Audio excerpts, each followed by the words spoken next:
Welcome to this explainer. Okay, let's dive right into this because we've got an incredible story today. Imagine an 8th century political thriller. We're talking vast empires, secret wills, intense family dynasties, and right at the center of the whole shebang, the most powerful man in the world who flat out refused to rule. Today, we're unpacking the story of Umar bin Abdul-Aziz. And hey, just a quick note for today's explainer. You're not going to see any drawings of people. We're leaning entirely into traditional Islamic artistic styles, so think beautiful text, geometry, and structure. We really want to let the sheer weight of this history just speak for itself. So what happens when a ruler hands power back to the people? It's a question that defies pretty much everything we know about human history, right? I mean, usually when someone gets absolute power, they do literally everything they can to keep it. But as we're going to see, Umar did the exact opposite. We're about to dive into a dramatic succession, secret letters, a radical attempt to dismantle a deeply entrenched dynasty, and ultimately, an assassination. This is the incredible true story of what happens when a ruler tries to hand absolute power right back to the masses. Section 1. A secret succession plan. Our story kicks off with a dying ruler, Caliph Sulayman. Now, he knows his very powerful family expects the throne to stay within a specific bloodline. But taking the advice of a righteous scholar named Raja, they hatch this brilliant, covert transition plan to name his nephew Omar instead. Think about the tactical brilliance of this operation for a second. First, Sulayman drafts a deed naming Omar, but he seals it so absolutely no one can read it.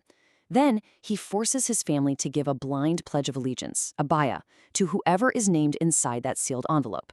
He actually brings in the chief of police, Ka'b bin Hamid, just to make sure everyone plays along. Only after the caliph passes away does Raja, who's acting as the provisional leader, announce the death. And then, he enforces that blind pledge. It's a massive, perfectly sprung political trap. So Raja stands at the pulpit, breaks open the sealed deed, and reads Umar's name out loud. Immediately, Hisham, who is a powerful family member and actually a future caliph himself, just explodes. He shouts that they will absolutely never pledge allegiance to Umar. But Raja doesn't miss a beat. Backed by the police chief, he delivers this terrifying threat. "I will, by Allah, have you beheaded. Stand up and give bay'ah." Dragging his feet, Hisham complies. The law of the state held firm. No one, not even the royal family, was above it. Section 2. The Reluctant Caliph. Okay, so Umar has secured the throne, but here is the massive plot twist. He was absolutely terrified of taking it. He had actually begged Raja beforehand to just leave him out of the will. But why? Well, it all comes down to the concept of taqwa, which is this deep, overwhelming awareness of divine accountability. Umar wasn't afraid of the politics, you see. He was afraid of God. He knew a hadith, a saying of Prophet Muhammad, that explicitly warned that a ruler who takes control of the affairs of the Muslims but doesn't serve them sincerely will not enter paradise. So for Umar, the throne wasn't some grand prize. It was a terrifying moral hazard. Just listen to what Umar actually said when he was begging Raja for the truth about the will. "I fear that Sulayman might have attached this affair to me in some way, so I can ask him to pardon me of it now." He truly believed that on the day of judgment, authority brings only humiliation and regret to anyone who fails its massive obligations. He viewed leadership as a crushing burden, definitely not a privilege. And yet, despite this profound reluctance, the responsibility was placed squarely on his shoulders anyway. Section 3. Returning power to Shura. So, having officially assumed the seat, Umar gives his very first speech. Now, typically, a new ruler uses this moment to really flex their authority, right? But Umar, he wanted to give it all away. The Umayyad dynasty had established this norm of wilayatul akhad, basically a hereditary succession contract to keep all the power locked in the family. Umar wanted to completely dismantle this and go back to a foundational principle known as Shura. This meant electoral consultation, where the influential representatives of the people actually get to freely elect their leader based on merit, not just their bloodline. Think about that. Umar wanted to dismantle the exact system that just put him into power. And he didn't just talk about it, he actually did it. In his inaugural speech, he looks out at the crowd and says, "I thereby remove the bay'ah to me that is on your necks, so that you are at liberty to elect anyone whom you like." Basically, he fired himself on day one. He told the masses they were free to choose. But in this beautiful twist of fate, the audience unanimously cried out with one voice. They told him they had chosen him anyway. They recognized that the man who was most terrified of the power was actually the one most fit to wield it. Section 4. The fatal debate. Umar accepts the mandate of the people. But look, whenever you try to dismantle entrenched power, that power is going to fight back. Here's how it unraveled in the year 719 AD. The Kharijite rebels in Iraq, led by a guy named Bistam, revolt. Umar, who prefers dialogue over immediate bloodshed, invites them to debate. And the rebels ask Umar a seriously piercing question. They ask, why do you acknowledge Yazid II, who is Sulayman's designated second in line, as your successor, when everyone knows he's unreliable?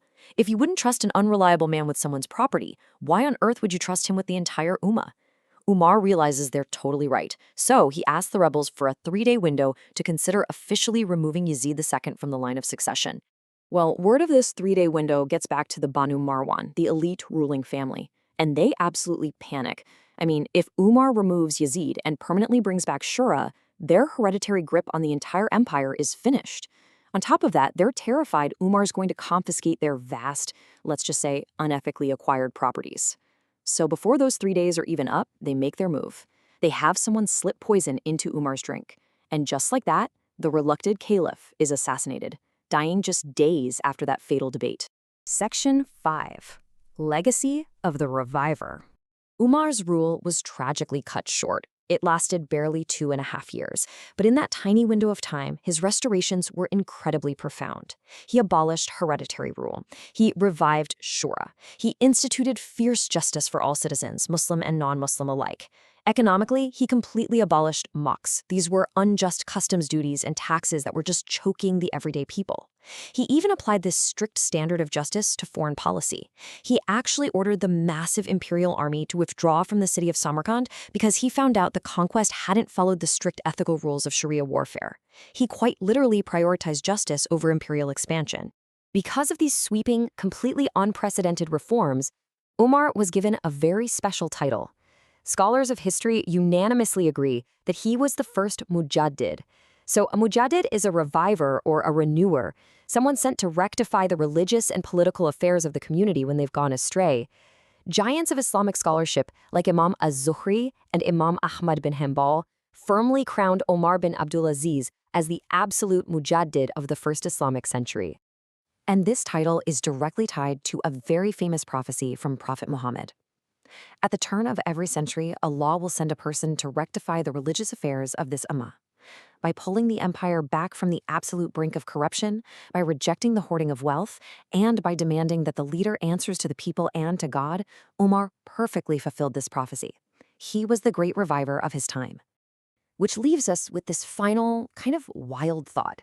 If history truly operates in these cycles, where power inevitably corrupts, but revivers emerge to tear down those corrupt structures, it really makes you wonder about our world today, doesn't it?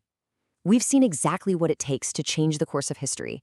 It takes the rare, almost terrifying courage to actually refuse ultimate power rather than chase it. So who will be the next to dismantle a dynasty?